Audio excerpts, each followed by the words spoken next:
You're watching the Global Baseball Network, and coming up next, everything you need to know about baseball in Taiwan.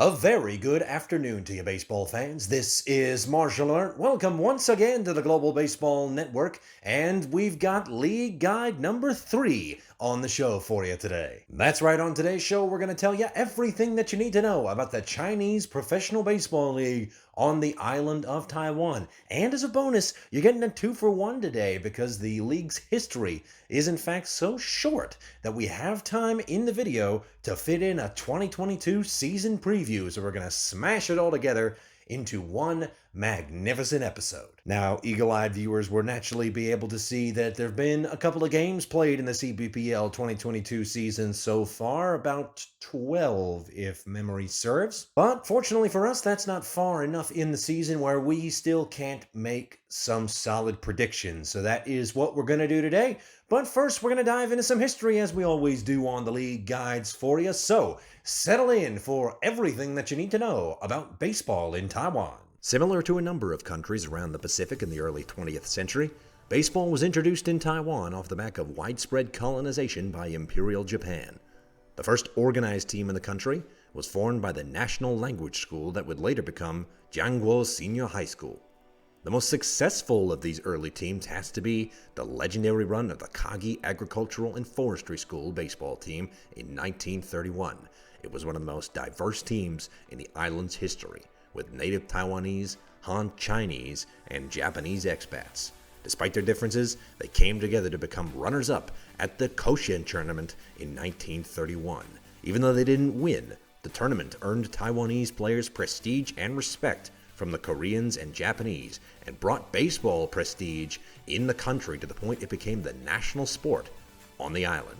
Watch the movie what came out in 2014 about the team. It's absolutely awesome. I'll go ahead and link it in the description. Baseball's fame grew further in the 1970s when Taiwan's Little League national team went on a massive tear in the Little League World Series in Williamsport, having won 17 championships total up to this point in 2022. Their mix of unique homegrown talent and rigid, draconian recruitment and training practices created a truly formidable squad. However, several scandals, including illegal recruitment, cheating, and drugs, furthered by government involvement and later corruption in the team, led to punishment from Little League in the mid-80s. Great video on the subject in the description from Baseball Doesn't Exist, which I encourage you to watch after you finish this video. The machinations had been set in motion to create a professional league in the same vein as Japan and Korea to keep baseball in the limelight. And in 1989, the CBPL was born. Hong Teng-sheng, chairman of Brothers Hotel, visited some of his business contacts to try and persuade them to build teams to create a league around his young amateur team. These teams later became the China Trust Brothers, Uni-President Lions, Weichuan Dragons, Fubon Guardians, and Rakuten MONKEYS. Alright, so we'll start in with our teams, beginning with the most recent Taiwan Series champs, the China Trust Brothers. Last year was title number 8 since the beginning of the league, and they can often be found in the Taiwan Series even if they do not win it every year. They play in Taichung Municipal Baseball Stadium and fill it quite regularly. The fans are a touch rowdy, but every league has a handful of fan bases like that. Think Giants fans in NPB or Yankees fans in MLB. But they have a right to be passionate. Their history has been one of consistent success, but usually with one part of the team glaringly not up to snuff. During their stretch of success in the mid-90s, their hitters were marvelous, but they had a heinous bullpen. Starting in 2014, when the championships dried up, and I say that relatively because they haven't really dried up naturally, but still, they became a little power hungry and neglected their abilities to hit for average, which would ultimately turn out to fail them in the clutch. This past year, though, everything went right for them. All-star third baseman Wei-Chen Wong led their offense once again, and ace Jose de Paula anchored a strong starting rotation that did not feel the loss of some powerful arms that had performed for them the last few years. Their bullpen was wearing a bit thin though last year, and they blew games regularly despite their strong offense. C.C. Lee, their veteran closer, has regressed severely over the last few years, and so far this year it has showed, which is why they find themselves in the last 2 spots in the standings. But again, take that with a grain of salt considering how not far we are into this season. If the bullpen can get its act together, the offense has not lost a step. If they can sign some bullpen help, they'll probably be okay. Other than that, it's the same team that won a championship last year, so their chances are pretty good. The Uni-President Lions, the brothers' heated rivals, have them just edged with 10 championships in their history. Making the playoffs 21 times and rarely coming up short, the Lions have had a remarkable streak of having talent from top to bottom in their lineup. During the 1990s, everything kept going right for them. So when 1997 came around and things didn't quite go to plan, the front office ended up taking drastic measures and were outed for fixing games in the first half of that year. This did not stop the Lions. They got right back to winning the Taiwan series 2 years later in 2000. As for the last year, they did win their most recent championship during the pandemic season, and in 2021, their furious second half brought them back to the Taiwan series, but they were swept by the brothers in 4 dramatic games. They were mainly sunk by their foreign hurlers who just did not pull their weight. Their offense was fine, led by young guns Chiche Su and slugger An Ko Lin, who both had another strong season respectively. This year, however, Logan Ondrusek is picking up Teddy Stankovic's slack nicely since he departed for the brothers, and ace Brock DeShawn continues to dominate, and the offense is continuing to produce so far. They edge out the brothers in the bullpen with the league's save leader Yunwen Chen and his 1.53 ERA as well. A little early in the season to tell, but if the contact hitting stays hot, they'll be back to their usual tricks. The league's greatest riddle is the Rakuten MONKEYS, formerly the Lamigo Monkeys. Japanese conglomerate Rakuten took over pre-pandemic and so far has been the kiss of death for the team's ambitions. They went on an incredible run from 2012 to 2019, winning 6 Taiwan Series championships to add to their first. They've been fortunate to have their offense led by 2 of the best to ever do it in Taiwan, Ching-Fang Chen and Wang Po-jung during that incredible championship run. But they have never had truly transcendent pitching to speak of, and that has bit them in the last 2 years. It's very strange.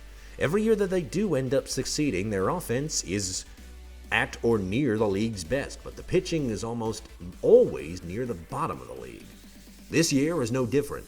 2021 was not kind to them. Once again, their offense was the league best, leading in runs and home runs, led by Chu Yu-hsien and Chu Xiu-chen.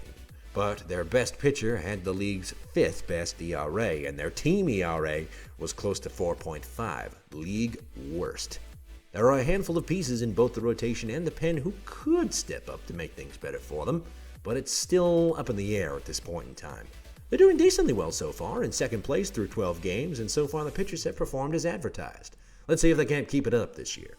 The Fubon Guardians have never had a chance, just have been a bad luck franchise since they first began. Under their current name, starting in 2017, they have not made the playoffs once. The last time we saw playoff games in Xinchuan and Taipei was 2016, and in a stadium belonging to the ED Rhinos, which of course was their former name. Their many incarnations have only netted 3 championships between them, and have only placed first in either half of the season 4 times in their history.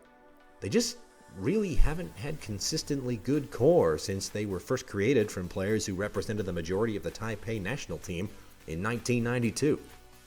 Manny Ramirez played for them for a bit when they were the Rhinos, and Kuo Hui Kao still owns the record for career home runs in the CBPL, albeit tied.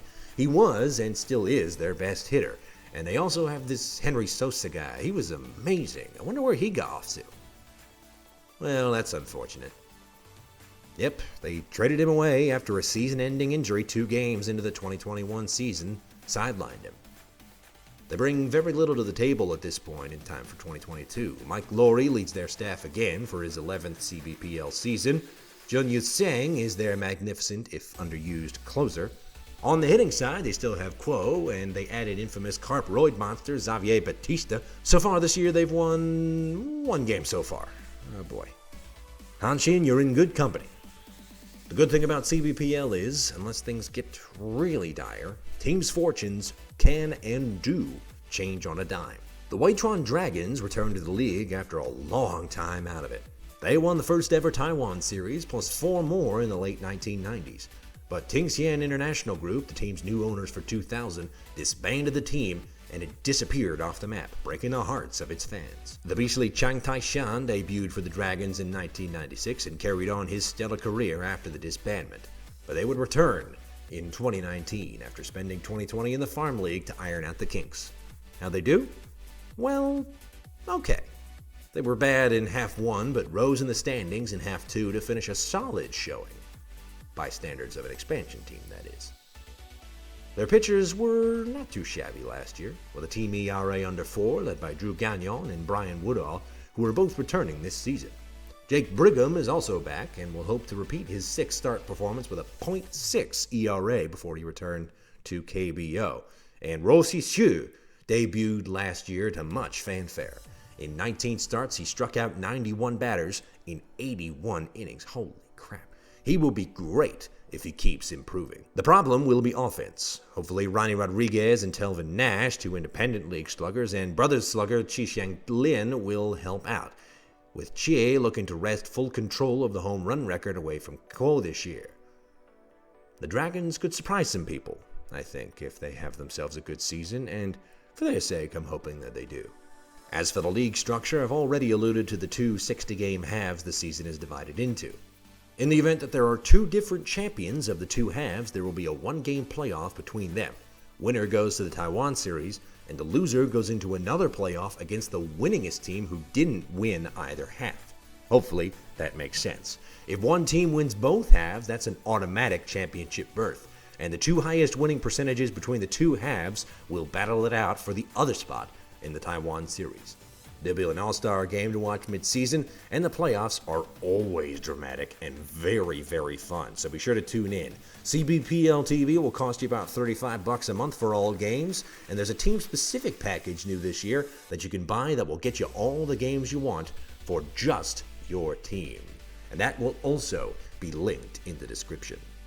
And that's going to do it for us today, so let us know in the comments down below if you picked a team to root for in 2022, or if you've already been following a team in the CBPL for a number of years. Please be sure to represent in those comments down below. I do love to see it. So excited to be covering baseball this season for all of you. We're really starting to pick up steam all around the world. Baseball is back, baby. So if it's all the same to you, I think I will just go ahead and wrap things up. So please do like and share this video if you enjoyed it, and you know somebody who would enjoy it right along with you. And be sure to hit the subscribe button and the bell icon below the video screen down there to make sure that you're getting all of the notifications about every single upload that we make for you on this channel to get you your fix of the world's greatest game. I've been Marshall Lamert. This has been the Global Baseball Network's League Guide to the CBPL. Thank you very much for watching. We'll see you in the next one. But for now, that's the game.